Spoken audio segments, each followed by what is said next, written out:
Hey! T'sais, moi, je me plains tout le temps. J'utilise ma voix, ma tribune pour dire n'importe quoi. Je me plains quand il fait chaud, me plains quand il fait fret. Je me vante que je connais tout, mais dans le fond, je connais rien. Je connais rien, mais je fais semblant. Je suis rendu passé maître dans l'art de parler sale, d'agrémenter mes histoires pour me rendre intéressant. J'ai une haleine de cul parce que quand je parle, c'est fécal. J'en dis ben des affaires, mais faut me prendre à la légère. Je suis bourgogne, j'y peux rien. Je suis un emmerdeur de première. Et oui, nous sommes lundi le 6 décembre. Oui, le décide, le calendrier de l'Avent des cidres du Québec.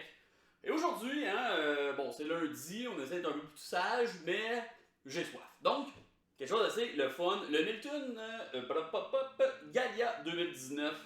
C'est le Milton qui a sorti cette année plusieurs bouteilles de ce format avec ce genre d'étiquette, le fun, tous des cidres un peu plus sauvages, un peu plus wild, un peu plus le fun. Donc des cidres nature, dit essence unité ajoutée, non filtré, 6,9%.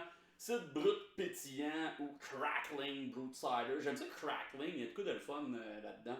Tout est écrit à l'endos. On a 60% de Cortland Passerier. Si j'ai bien compris, ça veut dire que c'est des pommes qui ont laissé mûrir sur l'arbre, puis pris vraiment un petit peu après leur prime time. Parce qu'il y a du concentré un peu des sucres dedans.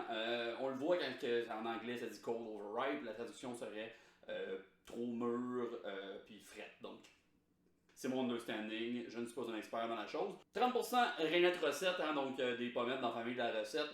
Puis 10% Macintosh macéré, donc cidre avec macération. Avec ses saveurs franches de pommes et de melon, ses bulles fines naturelles et sa fraîcheur, Gallia se démarque sans rudesse ni excès. C'est bien mieux dit que ce que moi j'aurais dit, là. On va se le dire, vous avez juste à lire, c'est écrit. De la belle grosse bulle, mais pas énormément, c'est ça qui est le fun. On a un petit filament là, de mousse là, qui vient des bulles sur le dessus. On a un bon dépôt, si vous avez peur de ça, faites attention à le versant. Sinon, shakez un peu la bouteille avant de verser vos verres. Ils vont être plus troubles, c'est pas poisonneux. Comme que je dis tout le temps, c'est bon pour la flore intestinale. C'est un jaune trouble. En bouteille, il est quand même encore assez orangé quasiment. C'est sûr qu'avec la levure que j'ai shaké pas mal.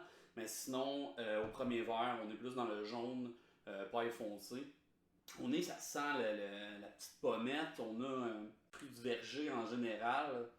Quasiment pêche orange. La bulle est pas trop agressante, c'est pas un gros pétillant, là, c'est ça le petit crackling, c'est plus perlant.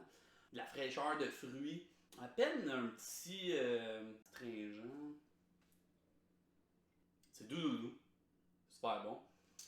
Gallia doit encore se trouver dans les bons établissements qui vendent ça, mais je confirme qu'il y en a encore à SAQ que vous pouvez commander en ligne. Sinon, regardez sur le site de Cidrerie Milton. Si vous voulez pas encourager SAQ, allez encourager vos établissements locaux qui vendent des bons petits produits. Ça doit être tout seul. Cidrerie Milton, qui n'a pas besoin de présentation comme d'habitude. Le Gallia 2019, ça fait quand même un bon bout. On aime ça, c'est des bons petits produits nature, c'est le fun. Trouvez ça, aimez ça, vous faites ça. Sinon, podcastination.ca, j'ai tous mes articles, mes trucs sont là-dessus. Sid.ninja, ça vous emmène sur mon YouTube. Toutes les vidéos vont être là. Join French Canadian sur Instagram, puis Podcastination QC sur Facebook. Sinon, peu importe ce que vous avez vu cette vidéo, vous allez voir toutes les autres.